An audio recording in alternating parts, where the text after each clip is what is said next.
एक बार माता पार्वती को पृथ्वी लोक घूमने की इच्छा हुई। तो माता ने महादेव से कहा, चलिए धरती लोक घूमने चलते हैं। तो माता पार्वती, महादेव और गणेश जी तीनों साधारण मनुष्य का रूप धारण करके नंदी पर सवार होकर धरती घूमने निकल पड़े। घूमते घूमते एक गांव से गुजर रहे थे तो कुछ व्यक्ति उन्हें देखकर कहने लगे कि कितने दुष्ट और निर्लज लोग हैं। इतने मासूम और कमजोर जानवर पर तीन तीन लोग बैठकर जा रहे हैं। तो ये बातें सुनकर उन्हें अच्छा नहीं लगा और गणेश जी नंदी के ऊपर से उतर जाते हैं। अब माता पार्वती और महादेव नंदी पर बैठकर और गणेश जी पैदल चलने लगते हैं।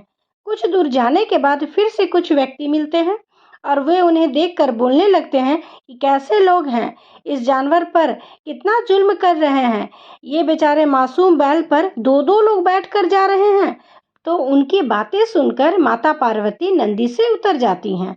अब महादेव नंदी पर अकेले बैठकर और माता पार्वती और गणेश जी पैदल चलने लगते हैं। कुछ दूर जाते जाते फिर से कुछ व्यक्ति मिलते हैं और कहने लगते हैं, कैसा निर्दयी व्यक्ति है, अपनी पत्नी और बेटे को पैदल चला रहा है और स्वयं बैल की सवारी पर जा रहा है।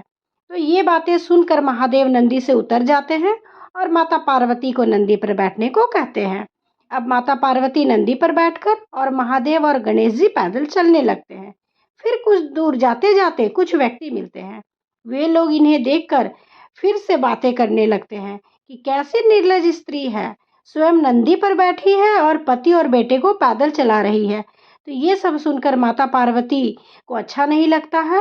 वे नंदी से उतर जाती हैं और गणेश जी को नंदी पर बैठने के लिए बोलती हैं।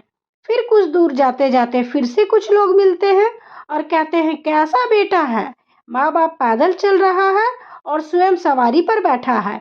ये सुनकर गणेश जी को भी अच्छा नहीं लगता है और वे नंदी से उतर जाते हैं। अब तीनों पैदल नंदी के साथ चलने लगते हैं। कुछ दूर जाते जाते फिर से कुछ लोग मिलते हैं और उन्हें देखकर हंसने लगते हैं कि कैसे मूर्ख लोग हैं, सवारी होते हुए भी पैदल चल रहे हैं। दोस्तों, दुनिया ऐसी ही है। हम चाहे जो भी कर ले, हम में खराबियां कमियां निकालते ही रहेंगे। इसलिए दुनिया क्या सोचेगी, क्या कहेगी, इस बातों को छोड़कर सदैव अपने मन का कीजिए। अपना भला बुरा सोचने के लिए आप स्वयं सक्षम हैं। हर हर महादेव।